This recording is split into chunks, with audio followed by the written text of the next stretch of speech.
Hey, this is Alec. Welcome to White Whale Comics, and welcome to another episode of my artist review series.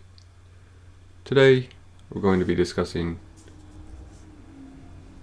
John Buscema, and I'm doing this episode for my buddy JD, who is doing a birthday celebration for John Buscema. He's going to have some great videos on his channel as well, so I urge you to go check him out.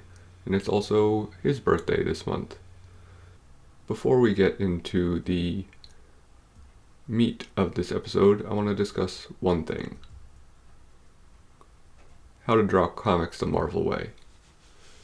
This was a book I, like many kids of my era who wanted to learn how to draw, including JD, owned.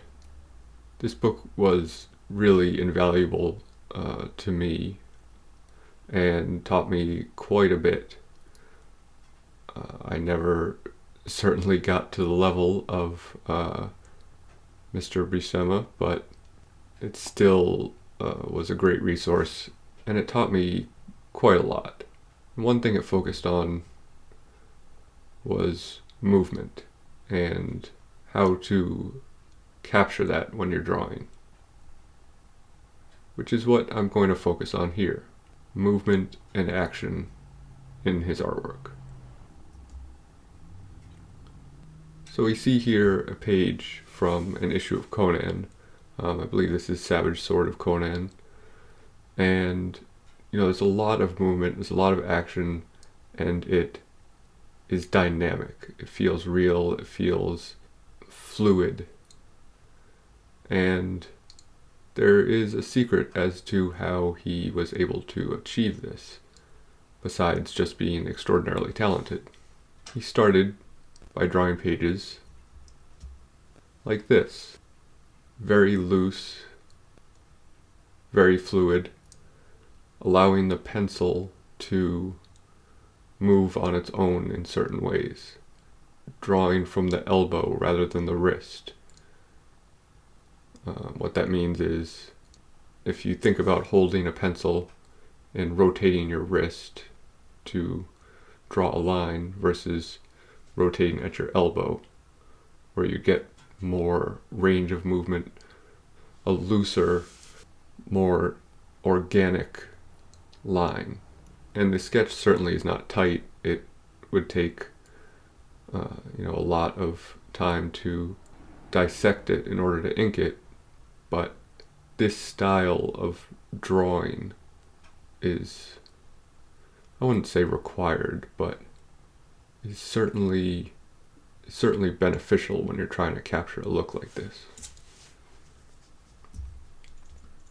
Here's another example.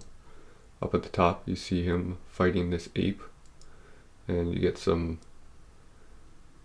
dynamic movement, and even in the bottom the poses are natural and have weight to them. And again, you can see how he draws it in the preliminary. I wouldn't exactly say it's sketchy. I mean, it is, but it's not choppy.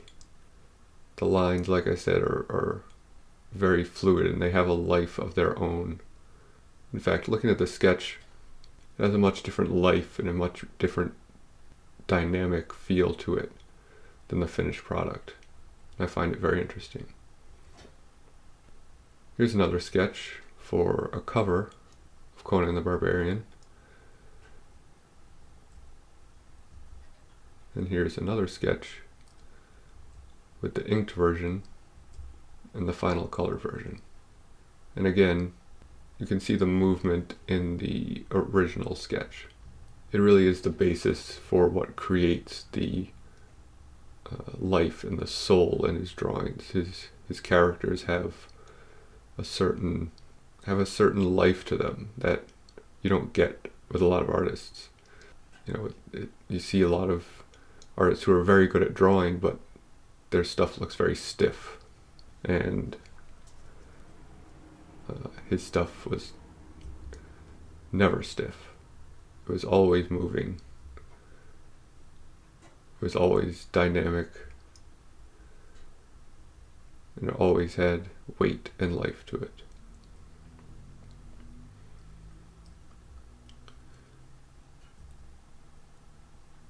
And he's actually, in some cases, a better artist than he is presented as. See this cover for Conan the Barbarian, which is a fine cover, but here's the original. They cropped it for the cover, and the original, I feel, is actually a much stronger composition. But the editor probably wanted Conan more front and center, so they just zoomed in on it. But it was at the expense of the composition, which is a shame. Now, I would be remiss if I didn't discuss, at some point, some of his classic covers. Because for me, he has some of the greatest Marvel covers of all time. Like Wolverine #1, Avengers 57, Savage She-Hulk #1, Silver Surfer #3, Wolverine #8, and of course, Silver Surfer #4. JD's favorite cover of all time. So I had to include it. But it certainly deserves to be included. I mean, that's an all-time. That's like top 5. It's gotta be.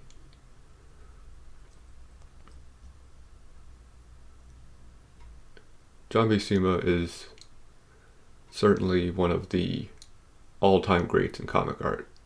I would mention him in the same breath as Frank Frazetta, which is extraordinarily high praise. At least I think so. Frazetta is a master of the craft, and so is John Buscema. And his work should continue to be recognized as some of the best ever. Thanks for watching. Never turn your back to the ocean.